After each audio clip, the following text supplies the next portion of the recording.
Oi, obrigado por ter se juntado a mais esse webinário sobre gestão em cenários. Dessa vez, a gente vai falar de setembro e, como sempre, eu estou acompanhado da Magali Bin, minha sócia e nossa CIO. Prazer estar aqui, Pedro. Eu vou tentar dar para vocês uma síntese, uma palhinha, literalmente, sobre o que aconteceu em setembro e depois a gente vai abordar cada um dos fundos e vai ouvir a Magali em mais profundidade. Olha, setembro teve três fatos muito importantes. Um no Brasil, aumento da taxa de juros em 0,25. Um nos Estados Unidos, eh, queda da taxa de juros, sentido oposto, da taxa de juros nos Estados Unidos. E ainda assim, e além disso, um outro fato. Na China, com um pacote de estímulo chinês. Então, qual é a síntese daquilo que aconteceu em setembro? Mercados externos, tanto na China quanto nos Estados Unidos. Estados Unidos fazendo um pouso suave da economia, um cenário favorável para os americanos. A China, com um pacote de estímulo, com um cenário também favorável. E no Brasil, um cenário mais desafiador. Então, tanto para o Brasil quanto para os nossos fundos, um cenário mais desafiador. Tem uma exceção a essa regra, com um estímulo vindo da China, a moeda brasileira, o real, especificamente, como exceção, se comportou bem contra o dólar, ou seja, ela se valorizou contra o dólar, ou seja, o dólar se desvalorizou contra a moeda real, é a exceção dos ativos brasileiros ao longo do mês de setembro. Então, a síntese é essa: juro no Brasil subindo é um retrato do que é o risco do governo, né? A percepção do mercado é que o risco do governo subiu, juro americano descendo e pacote de estímulo na China. O que está por trás do Brasil hoje nesse juros subindo? É essencialmente um problema fiscal. E o que quer dizer problema fiscal? É essencialmente uma percepção de todos, do mercado, todo mundo, que olha para o governo e fala: esse governo está gastando dinheiro demais. Ele está gastando dinheiro demais, ele vai ter problemas. Entendo problemas, eu vou cobrar mais caro para emprestar dinheiro para ele, que é a taxa de juros. Então, esse é o resumo. Vou passar para a Magali agora para a gente mergulhar primeiro, como sempre, nos fundos de perfil de risco. Magali. Vamos lá, Pedro. Bom, como você falou, de uma maneira geral, o cenário de setembro foi um pouco mais difícil para os fundos da Fidu, principalmente em função do que aconteceu no cenário doméstico. A gente teve a bolsa pressionada pelo aumento da preocupação com o risco fiscal e também pelo aumento da taxa Selic, que penalizou aqui o resultado do fundo de ações, que teve uma queda de 3,5%. A gente teve o aumento dos juros futuros, que pressionou levemente aqui o nosso resultado de renda fixa. Ainda assim, a gente ficou muito próximo do CDI. O fundo multimercado teve um mês misto, aqui, né? Estou olhando sempre aqui no gráfico da esquerda, nesse mês, né? Ele subiu 0,5%. E, embora o cenário externo tenha sido bom, né, como você falou, com ganho na maioria dos ativos em moeda original, né, ou seja, em dólar, a desvalorização do dólar frente ao real jogou o resultado do nosso fundo internacional para o campo negativo, com uma queda de 0,76%. Desculpa, está aqui. Então, nesse contexto, o perfil conservador teve um resultado positivo de 0,32% e os perfis balanceado e especialista tiveram retornos negativos de 0,11% aqui no caso do balanceado e 0,92% no caso do especialista. Na previdência, aqui no lado da direita, um pouco mais do mesmo cenário, né? No mês em que os ativos de risco, na média, tiveram uma performance mais fraca, isso vai impactar os fundos de previdência, que também têm parcelas de bolsa e aqueles ativos que se protegem da inflação, que são mais acompanhados de volatilidade nesses momentos de estresse no mercado de juros. Mas as outras estratégias seguraram o resultado, né? Então, o fundo de previdência balanceado ficou marginalmente negativo, próximo da estabilidade, aqui com um retorno de menos 0,06%. E o fundo conservador, que tem uma carteira com menos bolsa e menos desse componente de proteção à inflação, que oscila um pouco mais nesses momentos, e também não tem fundo imobiliário, ele conseguiu se segurar aqui no positivo e teve um retorno de 0,14%.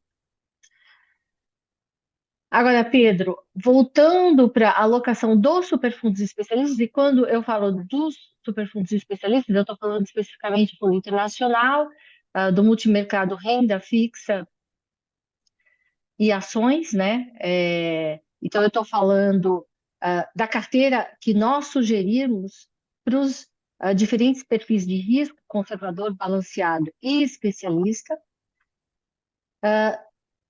Quando a gente olha o desempenho, né, desses perfis nos últimos 12 meses, né, mesmo incorporando esse último mês mais fraco, os retornos estão muito alinhados com o CDI, né, nesses últimos 12 meses. Um pouquinho abaixo ou um pouquinho acima, né, dependendo do perfil, né, o especialista até fica aqui um pouco acima, mas muito em linha com o CDI dos últimos 12 meses, que foi de 11,11% aqui no Brasil. Então, nesse slide, a gente vê o filme de como isso aconteceu. Então, olhando sempre a perspectiva de 12 meses atrás, a gente teve abaixo do CDI no início do ano, depois a gente voltou a ficar acima, sempre nessa perspectiva de 12 meses, voltou a ficar abaixo aqui, entre junho, julho e agosto, e agora voltamos a ficar em linha com o CDI de 12 meses. Os nossos perfis eles têm uma volatilidade um pouco maior, né? O CDI é essa linha aqui, né? Como está marcado aqui. E a gente vê que os nossos perfis oscilam, porque eles são carteiras, né, que subscrevem risco, né? Então, eles vão variar um pouco mais.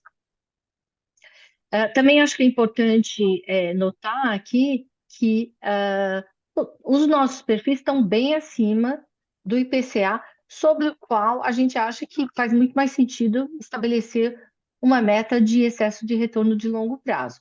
A inflação acumulada pelo IPCA é de 4,4% nos últimos 12 meses.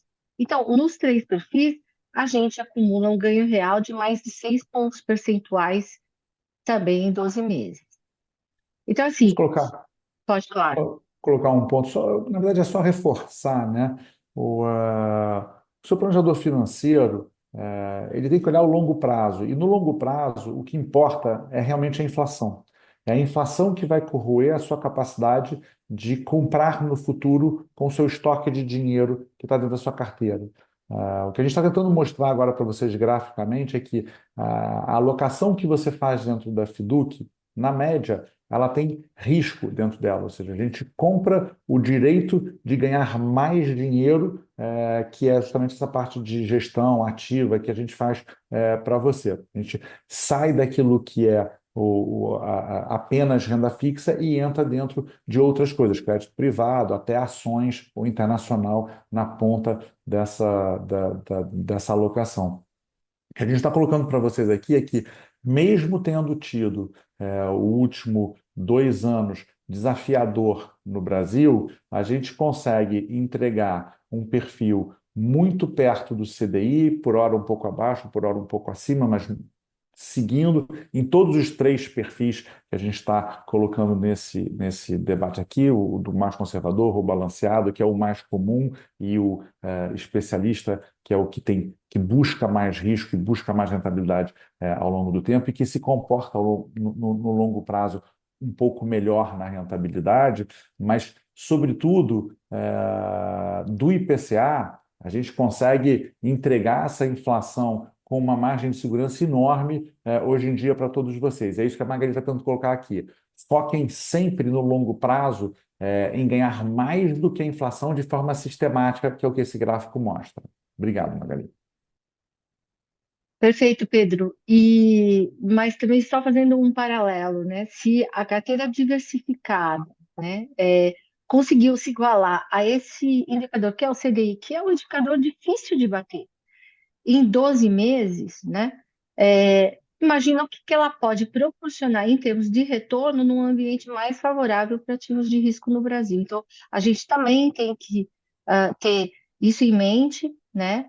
Óbvio, a gente está mirando sempre o IPCA, mas mesmo assim a gente conseguiu bater num 12 meses que foi extremamente difícil, né? Bater, ou melhor, se igualar desse cenário conturbado, mesmo o CDI, que teve um retorno muito expressivo aí nesses últimos 12 meses.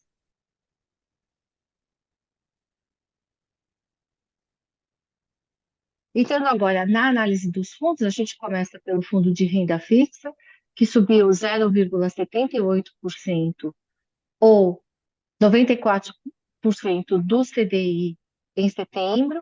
O slide da esquerda mostra a alocação do fundo por estratégia e o da direita, o retorno e a atribuição bruta. Em azul mais escuro aqui no gráfico da direita, a gente tem o retorno da classe de ativo no mês, e em azul mais claro, quanto que da performance do superfundo em pontos percentuais foi responsabilidade da estratégia que está nomeada aqui embaixo. Então, como destaque no mês, a gente ainda tem que essa categoria de renda fixa crédito privado continua recebendo muita demanda, muito dinheiro dos investidores, e isso tem feito com que o prêmio de risco, ou seja, o quanto você ganha para tomar o risco do crédito, fique cada vez menor. Então, certamente esse retorno tem ficado acima do CDI, que é o que a gente enxerga aqui na valorização da categoria de crédito privado CDI, mas ele não é mais tão atrativo do ponto de vista de risco, e é por isso que o Comitê de Investimento tem incluído fundos que trazem uma equação melhor de risco-retorno. Não tanto porque esses novos fundos aumentam o retorno, mas porque eles diminuem o risco pelo mesmo nível de retorno. Então, nesse mês, nós incluímos um novo fundo, que é o fundo da V8. É um fundo que opera uma estratégia muito conservadora, em crédito. Anteriormente, a gente já havia agregado uma outra estratégia de renda fixativa, onde não se corre nenhum risco de crédito, e assim a gente vai melhorando essa equação de risco-retorno na medida que os retornos estão um pouco menores. Essas ações, elas vêm como uma reação proativa do comitê. E é importante dizer que a gente não está incomodado com o risco de crédito nesse momento.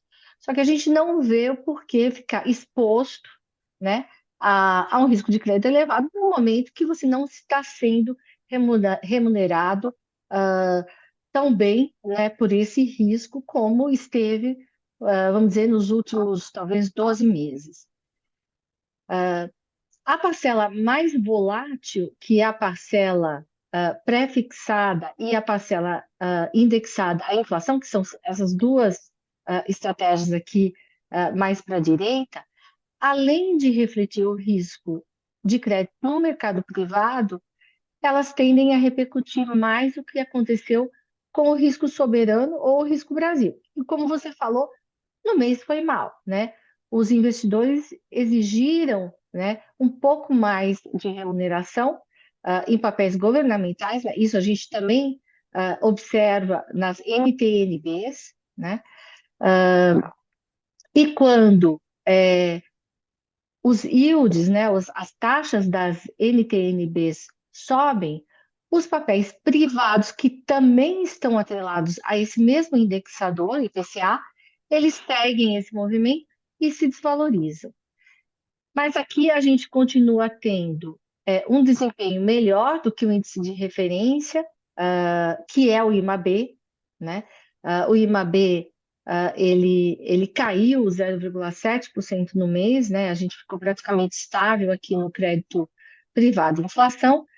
E a estratégia pré-fixada, que também sofre a mesma correlação com o juro, ela caiu 0,18%.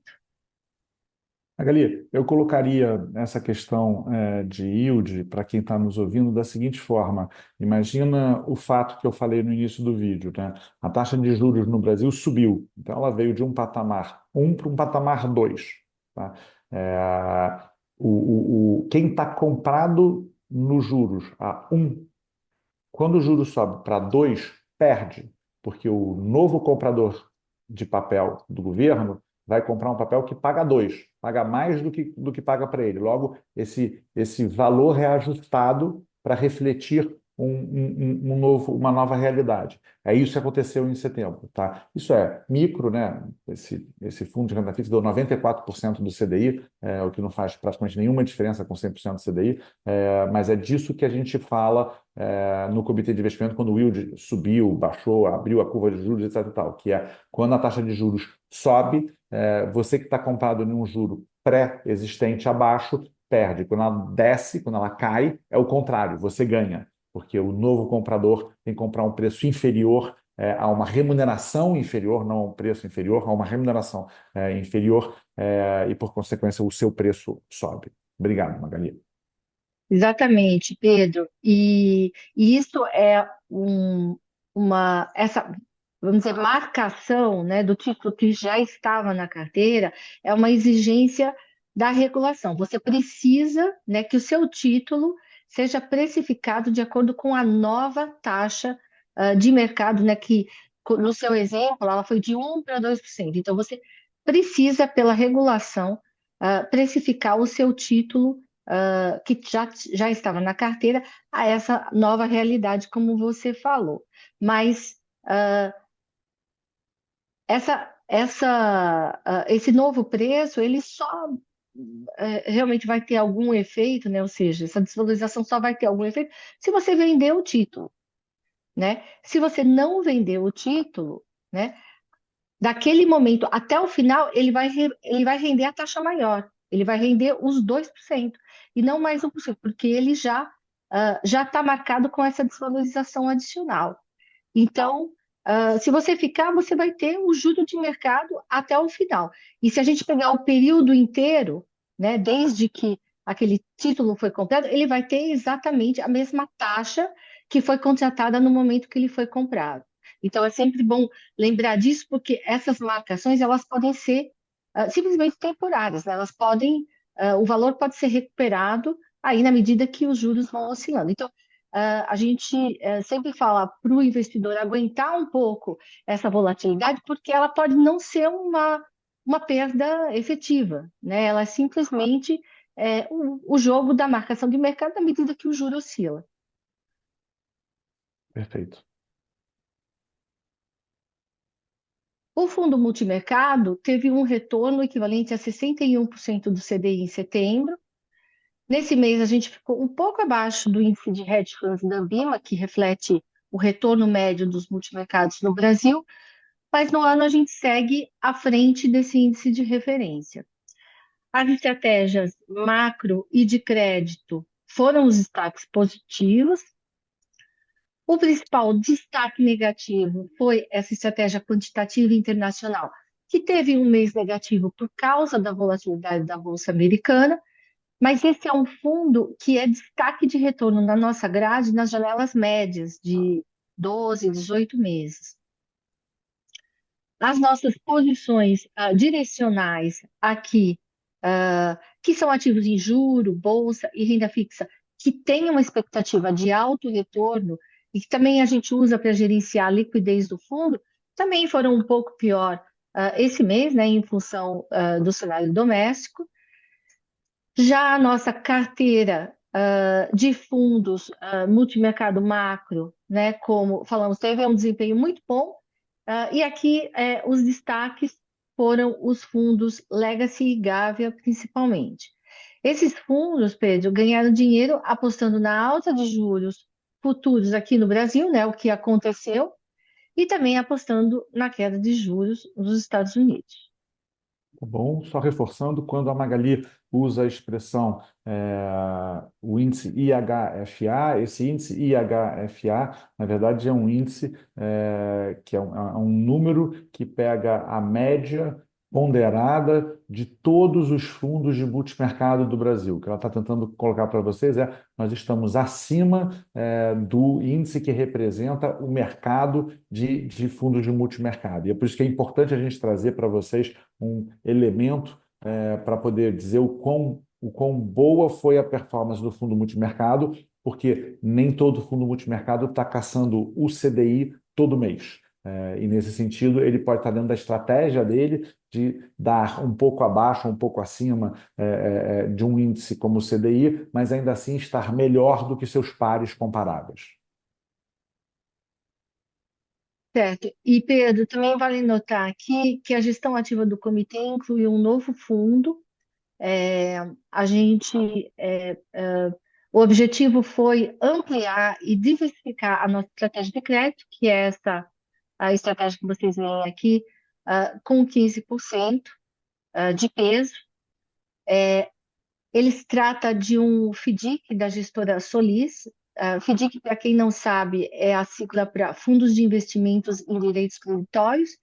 É um tipo de investimento que reúne recursos de vários investidores para aplicar em direitos creditórios, né, crédito também, né, assim como o outro fundo que a gente tinha na carteira, que é o IBIUNA. A Solis é uma das mais tradicionais e maiores gestoras de FDIC do Brasil, e a gente colocou esse fundo que compra outros FDICs, né? Ele é um fundo de fundos de FDICs em diversas teses, né? Fintech, infraestrutura, energia solar, tendo uma pulverização bem relevante. E também opera com muita segurança, porque eles só entram em cota senior, que são aquelas cotas que têm muita proteção contra perdas. Então, a gente aqui espera que, com esse ativo, a gente traga um retorno melhor, traga também menos volatilidade, né? É um ativo que também está correlacionado com os outros ativos que a gente tem na carteira, então ele diversifica, por isso ele traz menos volatilidade e também que nos permitiu reduzir ainda um pouco mais essa estratégia macro, né, que a gente sabe tem demonstrado um desempenho um pouco mais fraco aí nos últimos 2 anos. Perfeito. Em ações, o nosso fundo teve um desempenho um pouquinho inferior ao do Ibovespa no mês, ele caiu 3,57%. É um cenário muito distinto do mês passado, quando, sem a ajuda do fluxo externo, né, o fluxo, na verdade, foi negativo em 1,7 bilhões nesse mês, a Bolsa não conseguiu se segurar, né? A gente teve a ajuda de fluxo externo aí nos 3 meses anteriores a setembro. A gente teve um mês em que poucos fundos ganharam do Ibovespa, tanto na indústria como no nosso superfundo. Talvez o evento mais relevante em termos setoriais foi o anúncio do pacote de estímulo chinês que você mencionou e que impulsionou o setor de materiais básicos no finalzinho do mês. E apesar da queda do minério de ferro em setembro, que não foi totalmente zerada, né, porque ele tinha caído no começo do mês, as ações de Vale e de CSN, que estão ligadas a minério de ferro, elas subiram muito no final do mês. E como os nossos fundos não têm uma participação muito grande nesse setor, nossos fundos têm uma participação relativamente baixa em materiais básicos. E materiais básicos têm um peso importante no Ibovespa. Então, em função dessa combinação, a gente ficou um pouquinho para trás do índice no mês, caindo aí 3,57% contra 3,03% do Ibovespa. Olhando para frente, com a perspectiva de juro real mais alto no Brasil, a gente vê os gestores mais concentrados nos papéis de qualidade e também com uma baixa sensibilidade negativa ao juro, né? Agora que o juro nominal também subiu. E aqui do lado do comitê, a gente também aprovou a entrada de um novo fundo, ele vai entrar nesse mês de outubro. É um fundo da Templeton de ações, focado no mercado americano e mais especificamente em ações de crescimento. É uma exposição relativamente limitada em termos de peso, ele vai ter no máximo 5%, mas é uma diversificação interessante para passar esse momento que é um pouco mais difícil no mercado de ações brasileiro.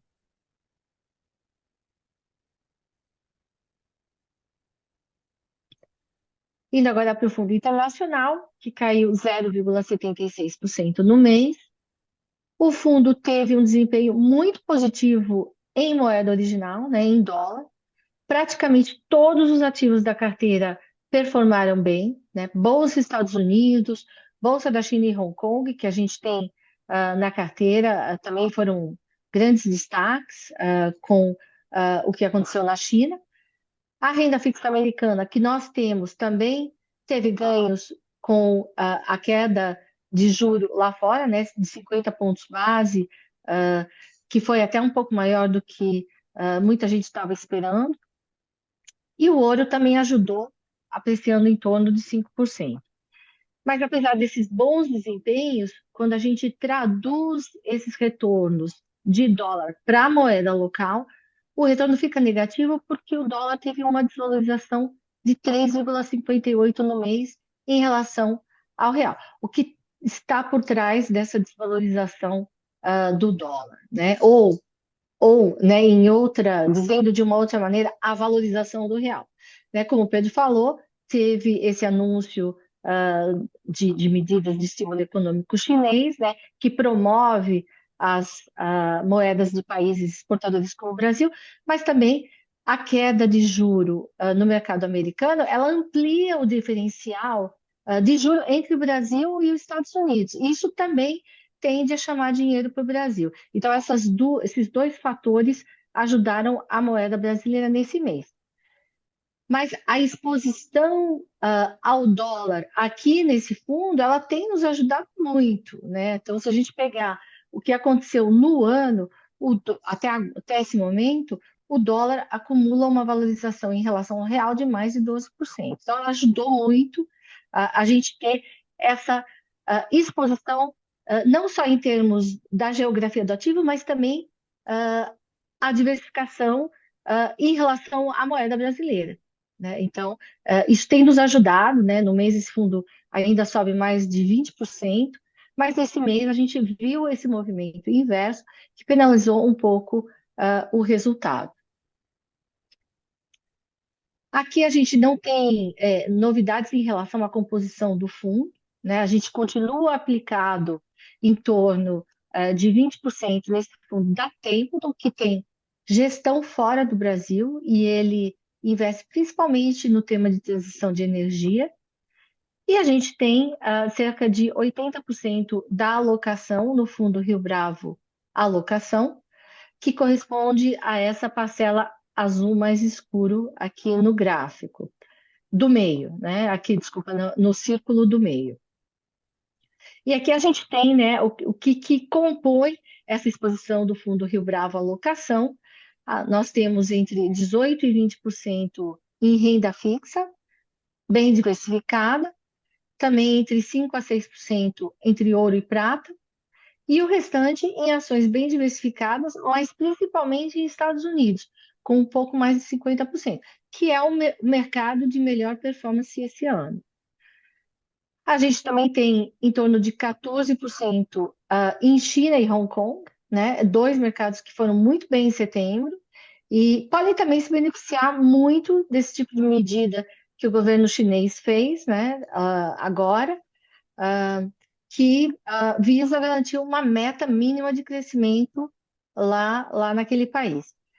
E no comitê, até a gente vem discutindo nesse momento se vale a pena elevar um pouco a participação dos mercados emergentes na nossa carteira, nesse contexto, né, que taxas de juros lá fora, em diversas economias, começam a cair, podem beneficiar os países emergentes, e também, né, se vier realmente uma recuperação da economia chinesa, acelerando o seu crescimento, isso também pode beneficiar, os países emergentes.